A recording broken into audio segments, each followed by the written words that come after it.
Hello, welcome to my presentation, Pornography, Past and Present, an overview of the evolution of pornography. This presentation includes an overview of the origins and evolution of pornography. Pornography has existed in various forms since the earliest humans rendered the earliest figures. It has served a variety of functions and purposes. The invention of photography, video recording, and especially the internet has certainly changed the consumption of pornography. And the emergence of artificial intelligence has modified the way some pornography is created. Starting with the ancient and classical world, ancient images of nudity, such as the Venus of Willendorf, I have an image coming up, from the Paleolithic period, this early, from 28,000, 25,000 BCE, that's the approximate date, is considered one of the earliest forms of nudity in art. Data suggests, researchers agree, that it serves as a type of fertility talisman. And that's an image currently housed in Austria. It's considered the oldest artifact, and it is related to fertility, and it is only about 4 inches tall, so it's kind of a small item. The classical world. So moving ahead, the classical world, ancient Greeks and Romans were not bashful about sexuality and art of the production of visual or even written material. The Greek playwright, for example, Aristophanes wrote the play called Lysistrata. It's a comedic play, and it's written about the drive of women to bring their men home from the Peloponnesian War in an effort to end the war, and they're using sex to lure their men back. Another example is the Greek poet Sappho from the island of Lesbos wrote personal poems about lesbian passion. This is where we get the term lesbian. That was 2nd or 3rd century BCE, so that's another early example. And these are just a few of many, many examples. Early Greek pottery is another one. There was examples of sexually explicit scenes rendered on plates and amphoras and jars, and they include sexually explicit acts with young men, some mixed couples, but quite often young men. The Romans also included sexually explicit material. Phallic carvings were used as signs to indicate directions for where to find the brothel. There were ancient wooden sex tools, phallic shaped, and they were often used for any number of things. Utilitarian tools were sometimes shaped this way in an effort to bring potency to the way these objects were used.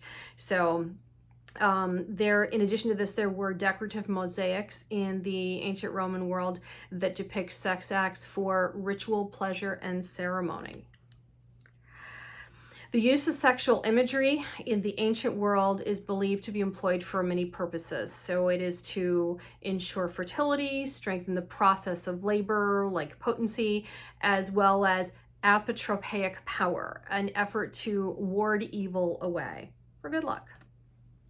The bulk of scholars accept as supported research the discoveries that support the inclusion of erotica within the sphere of social, physical, and psychologically human history, and as such, the general inspirations of such creations remain consistent. So love, passion, desire, fertility, strength, potency, good luck, and longevity are all parts of the motivation to produce sexually explicit materials. The dynamic shifted with the development of photography and film, and of course the internet. The motivation behind creating this material has evolved from fertility and apotropaic power to desire and pleasure and human urges. Fascination and continued interest in these images have only expanded, especially in new ways to articulate and distribute these materials. Daguerreotypes.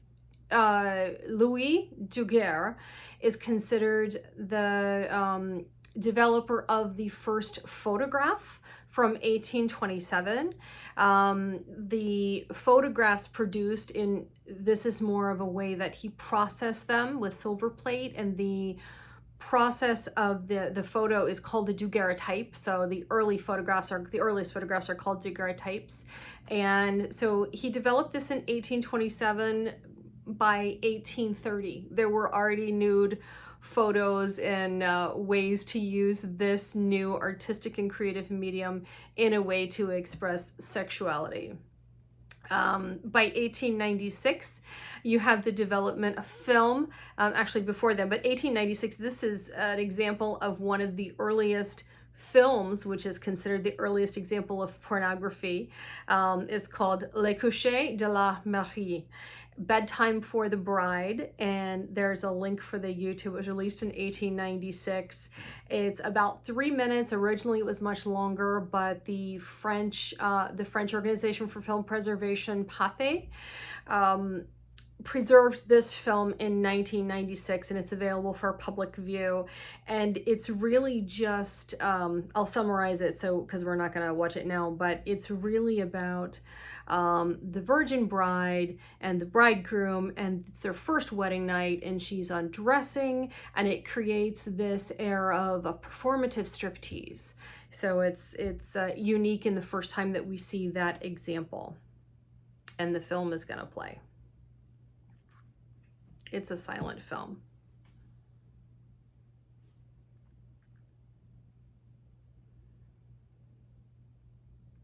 I'm going to advance this. Okay.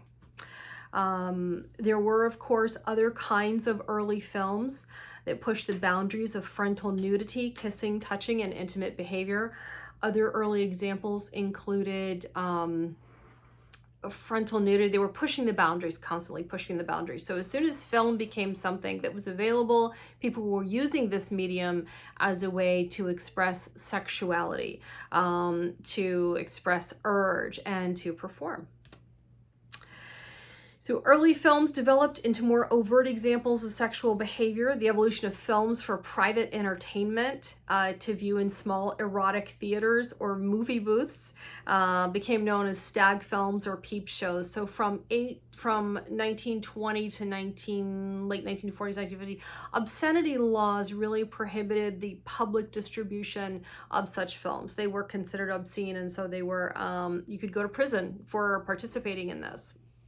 So these films were available, but you had to know the right people and ask. And in a way, it was very much a covert, way to obtain these films. But by the late 50s through the 70s, there was public access within certain parts of town. Of course, this was regulated and limited. You had peep shows in every major city, had an area where people would go, and usually there was prostitution, there were live shows, there were films that coordinated with live shows, and in these booths, men or women or a person would have their own individual space, and they would pay for the opportunity to see literally behind the curtain and see the events. With the development of the VHS cassette tape, the video home system was one of the first huge revolutionary catalysts for this industry, and we're looking at about mid-1970s. And so this allowed for an unending variety of performance-based pornographic films and amateur films.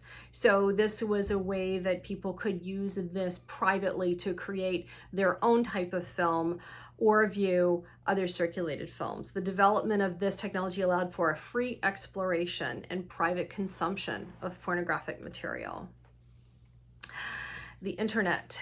The development of the internet allowed for a seismic shift in the way content is consumed. This is an obvious one, especially with pornographic material. With Wi-Fi connectivity and any device, porn is available to suit all tastes and inclinations. This easy and unlimited access to has facilitated pornography addictions, which is now being studied as a process addiction with a plethora of support resources available to help. So it's classified in a way that's similar to shopping or compulsive behaviors. It's grouped in a similar way. Artificial intelligence, the use of AI. So the use of AI to create pornographic content allows for the complete and ultimate customization of that pornographic content. It's unique to the creator's wishes and their creative urges. So examples include animated pornography, generative AI, deep fakes, And deepfakes is where a person's face or a likeness is imposed onto an image, or an even fully created artificial image depicting created subjects. Now, the danger of this is that it could be any face from social media, any face from your family on Facebook, or your family on whatever social media platform that has to be they happen to be on. That image can be taken and then added to a pornographic image with nudity. There are a lot of apps and platforms that will take any face and put it on any body and create an entirely new product. So there was a recent scandal with Taylor Swift where they had taken Taylor Swift's face and put it on a pornographic image, and it's very difficult to regulate this. And you can see that there is definitely an ethical issue now. There's really a big concern. It's reached a realm of having a much broader impact because of the technology. So we have something called revenge porn, and this is defined by the National Association of Attorneys General as: revenge porn is a type of non-consensual porn defined as the distribution of sexually graphic images or videos of an individual without their consent in the context of an intimate relationship. Everyone's probably familiar with what this is. This is the scenario whereby a consenting sexual act is filmed or photographed and shared with a consenting partner, and then the relationship ends badly, and one person takes that image or that captured pornography or that captured video and distributes it online. The big problem with this, of course, is that it's not consented to be publicly distributed. But usually associated with revenge porn is a person's contact information, their social media links, and other identifying information. So this can be quite dangerous, and it really is quite a concern.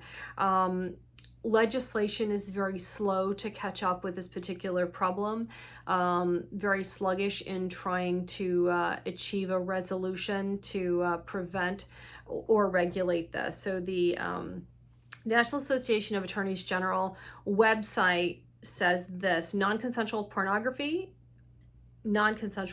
is a sexually graphic image or video of an individual distributed without the consent of the person depicted in the media. Revenge porn is a type of non-consensual porn defined as the distribution of sexually graphic images or videos of an individual without their consent in the context of an intimate relationship.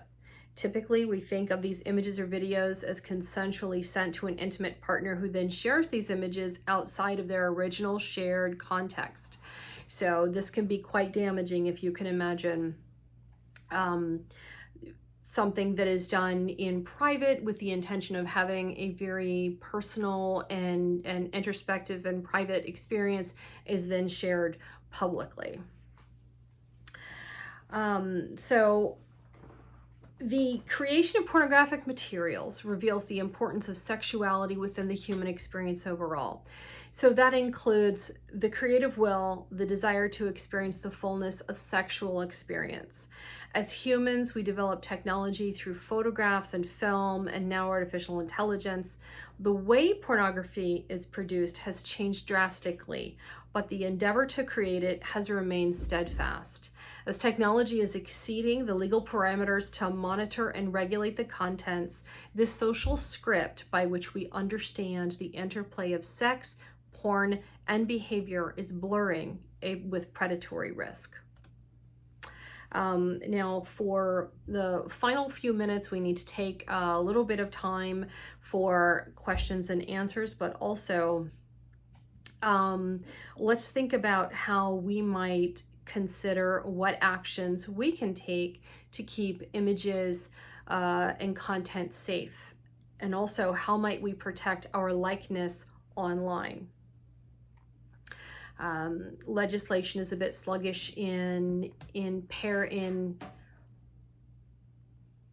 legislation is a bit sluggish in protecting the personal images online and signing punitive consequences to this when it happens.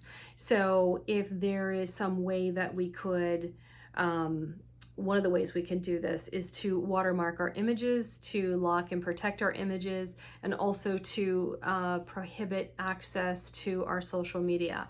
A lot of people will have their privacy settings set so that not anyone can just go and look at them. This is especially important if you have children and they're involved in school activities. Usually there's a signed release that your child's likeness can be used for marketing purposes, whether that's Girl Scouts, Boy Scouts, whatever clubs they happen to be in, sometimes school events.